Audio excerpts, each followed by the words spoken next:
What's up, everybody? The Water Boys are back, and this is Zack, And Ben. and we're here to discuss the gigantic trade that occurred today, Blake Griffin to the Pistons. Probably the biggest trade in the franchise. I can't think of anything bigger than this. No. I don't think we've ever acquired like an all-star kind of superstar player mid-season before. Definitely not. I mean, you can maybe Rasheed Wallace. He helped us win that championship back in the day, but he's not on the Blake Griffin level. No. And from what I've seen on like Twitter so far, as people reacting to this trade, it's been a lot of mixed reactions so far. So we're here today. We're gonna break down this trade, give us our personal reactions and what we think it means for the Pistons going forward. Mm-hmm. So Zach, what do you make of this trade? Blake Griffin to the Detroit Pistons. You see, when you say how people on Twitter are reacting in very mixed ways, I'm reacting in a mixed way every 5 minutes. Like, I cannot think about whether I like or dislike this trade. I just do not know yet, because Blake Griffin is obviously a super good player, and he can take over a game and win a game almost single-handedly. And he'll be a great front court mate, I think, for Andre Drummond. And I think he'll probably boost the Pistons, and will win more games, but I'm not really sure, and I'm not sold on Tobias getting traded, and there's just a lot of ifs right now. It's a gamble, is what I'm labeling this trade right now. Mm-hmm. If it pays off, then I think it's going to pay some big dividends down the road. But it's kind of an all-in bet, because the odds aren't necessarily in our favor. So the actual trade was Pistons received Blake Griffin, Willie Reed, and a second-round pick in exchange for Tobias Harris, as you said, Avery Bradley, a first-round pick, second-round pick, and Boban. Rest in peace, Boban. I love you, bud. No, good riddance. That's the one solid bright spot from this trade for me, is that get rid of Boban. Dumping that contract is nice. Bad contract, bad player. He's a novelty. I'm sorry. That's what he is in the NBA. He's a novelty. He's a 7'4" player who can throw it down. He can throw it down into the rim. He doesn't need to jump. He just throws it down into the rim. Yep. But it's just not effective. Mini side tangent on Boban, but see you, dude. Good riddance. Boban, I still love you. If you watch this video, know that Zach still loves you, bud. Enjoy the sunshine out there. But you kind of hit on it. I really don't like Tobias leaving. It hurts. I think he's our most consistent player this year. He's played in every single game. Started off the year on a tear, and I mean, he came back down to earth a little bit, but still a career year right now. Mm-hmm. I kind of figured we would trade Bradley after going on the 6-game losing streak. Yeah. I didn't think we'd get somebody better in return for him. No. I was anticipating getting a role player and a pick maybe. Exactly. That's what I was thinking. And then I walk out of the gym today and I see Blake Griffin. So my initial reaction was holy crap, we just got Blake Griffin. Let's go. And now I'm starting to think about it a little bit, and we're just looking at that contract and what it means for us going in the future. Yeah, see, I had the completely opposite reaction. I was sitting in class tonight, and I was just, spacing out like a normal college student does, and I looked at my phone and I saw that the Pistons were in serious talks with the Clippers. I'm like, this isn't going to happen. Whatever. This is never going to get done. We see this about the Pistons all the time. And then half an hour later, I see that the deal was done, and we had shipped off those 3 players and gotten Blake Griffin. And I was really unsure at first, but now I'm starting to think it over a little bit and starting to think that might make a little bit more sense. Yeah, so I actually think he's a good fit for the Pistons. I do too. We've talked about in the past in our videos how Drummond needs more help rebounding down low. Griffin can definitely do that. Mm-hmm. And he's also a great, you can run an offense to Griffin. He's averaging more than 5 assists per game from the power forward position, which is pretty good. And he's got some handles for a big guy. Mm-hmm. I think he's definitely a guy you can run the offense through. I think it's going to take a while to get used to him in the offense. That's one of the things I don't like about this trade is we gave away our pick this year. Because I'm not sold we're going to make the playoffs this year still. After this gigantic losing skid and getting beaten pretty badly in a lot of those games, I'm not really too confident in the playoffs either. I'm worried about the time it's going to take Griffin to acclimate to the system just because of how different of a player he is. Mm-hmm. I mean, he had I think he's been in the league for 7 years. He's had 7 years in Los Angeles to develop that offense around him. Mm-hmm. It's not going to happen just like that in Detroit. So, I don't. Short term, I don't know if it even makes us better just because of the season Tobias was having. And long term, I think this trade hinges on the health of Blake Griffin. It does. He hasn't played in over 70 games in the past 4 seasons. Mm-hmm. He hasn't been healthy per se this season either. I saw an article where it's like him and Reggie Jackson.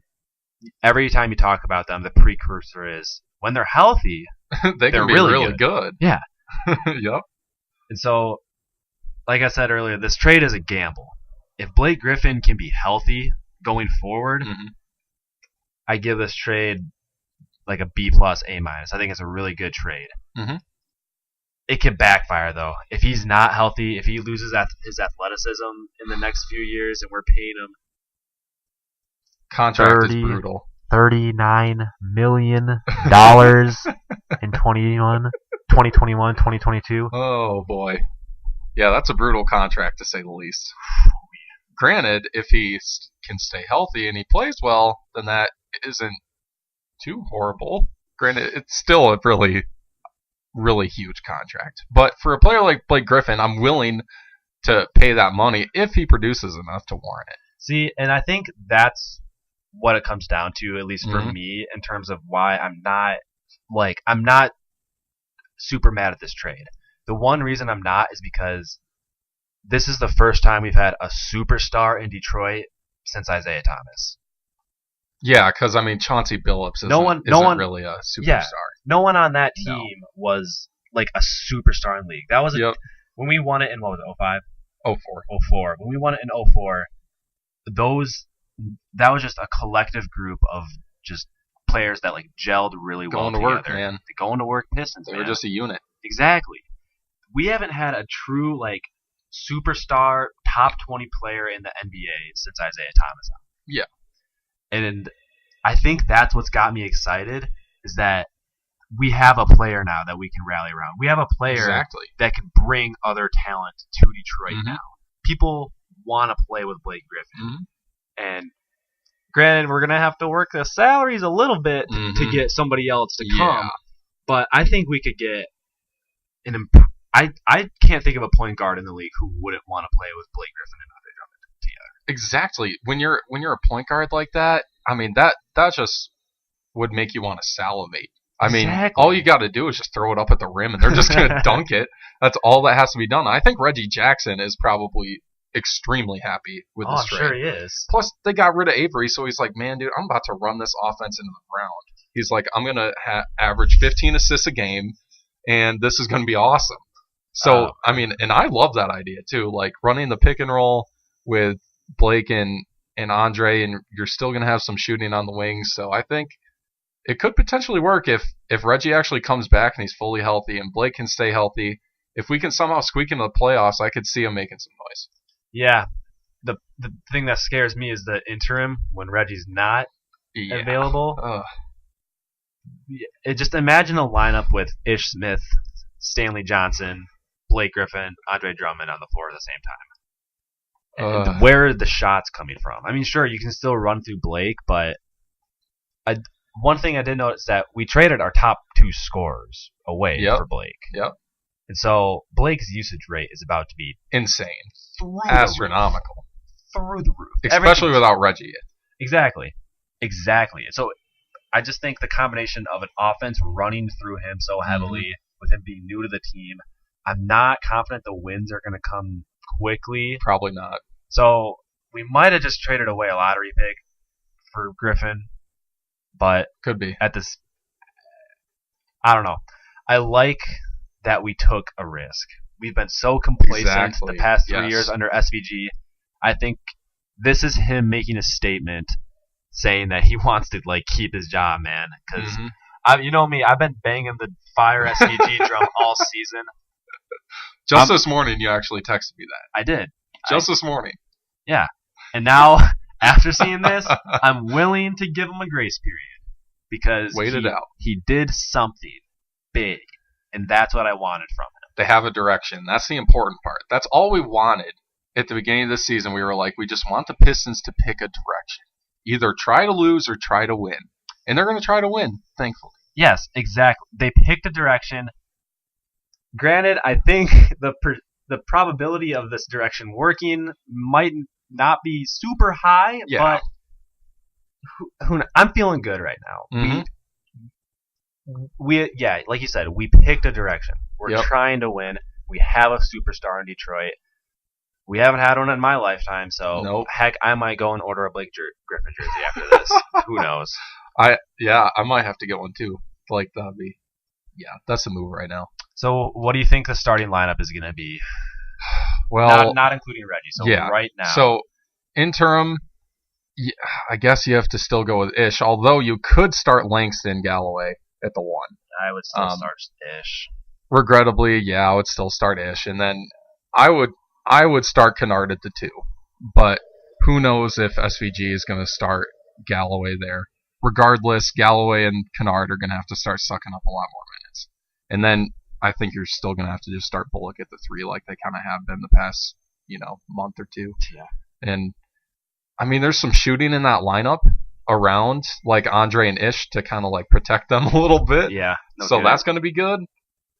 I agree. I want Kennard to slide into the starting lineup. I do too. Give him the minutes. Exactly. Let him develop. I know SVG doesn't like to play rookies a lot, but just let him take the leash off. Let him go. He's shown that he can play.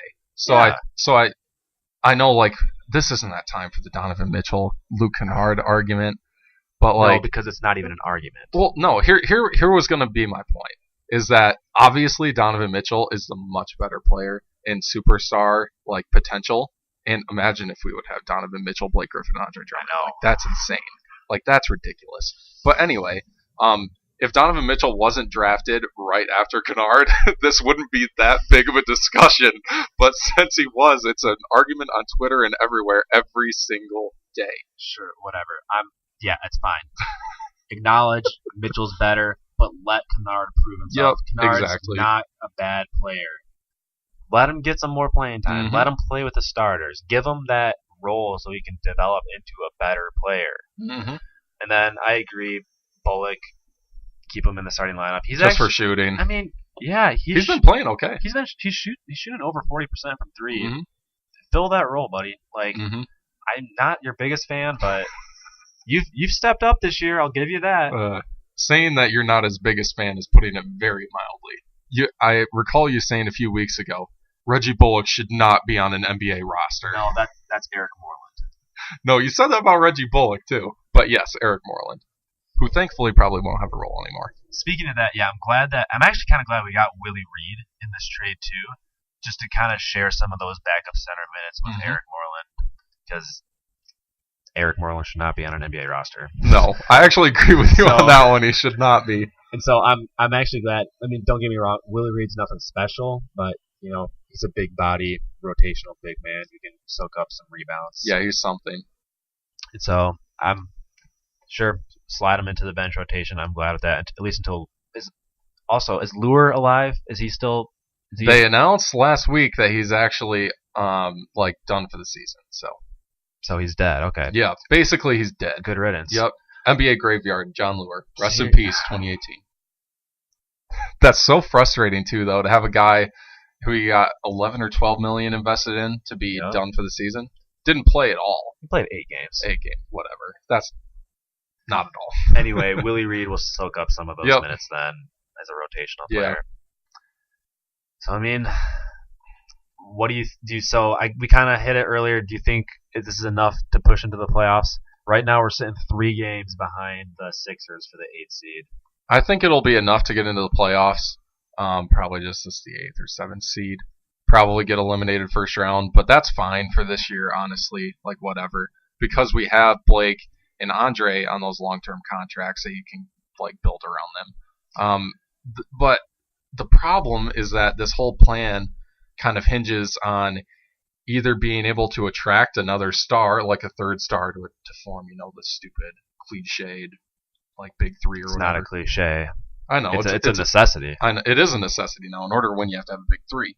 But it either requires us to sign a big free agent and somehow get that cap space to do it, or getting rid of Reggie Jackson to do it, basically. I think that's the next move. Yeah, that has to be flipping Reggie Jackson for anything, just to clear up cap space. But anyway, or hitting in the draft, which is an impossibility this year, unless they trade somebody else to get a pick. But we have two. Well, no, we have the Clippers second round pick now. Yeah, and that's worth really nothing. So I don't know. I mean, second rounders, you have to be good at drafting, which SVG is not. No, as he's proven time and time again. Yeah, but I don't know. I agree. I think getting Blake could bode well in future free agent signings. Mm-hmm. We just have to find the cap space. I think that involves moving Reggie, moving Lure if possible. Yeah. I think the next key is getting a good point guard. Yep. I honestly think Kennard can develop into our starting shooting guard for the foreseeable future. Mm-hmm. So I think getting that point guard is the next step. Trying to flip Reggie for something, ideally. Yeah, I mean that's where we're at right now, and I think that will be very difficult. Getting that like true like star point guard will be very difficult. Yeah, I mean, it's a bet, man. It's definitely a bet. SVG made his wager, and we're gonna see if it pays off. Yeah, I think that's just about the best way he can put that. Yeah. All right, guys. Well, it's good to be back in this room talking about the NBA. We're happy to be back. It's been too long. If you want us to continue making videos like that, make sure you hit the like button. Comment on your opinion on this trade. If you're a Detroit fan, Los Angeles fan, or just a fan of the NBA, let us know who you think won this trade, what you think the Pistons what's in store for them in the future, and just this is the Boogie Cousins trade of this year. Unless it is. If this somehow gets usurped, then I somehow doubt that this will get usurped. Kemba Walker maybe, but not even. Kemba's not as good as Blake Griffin. Yeah, maybe. Anyway. But yeah, thanks for watching, guys. Make sure you do like the video, subscribe, comment if you want us to keep doing this. Follow us on Twitter. Yes, sir. In the description down below. These are the Water Boys. Stay hydrated out there.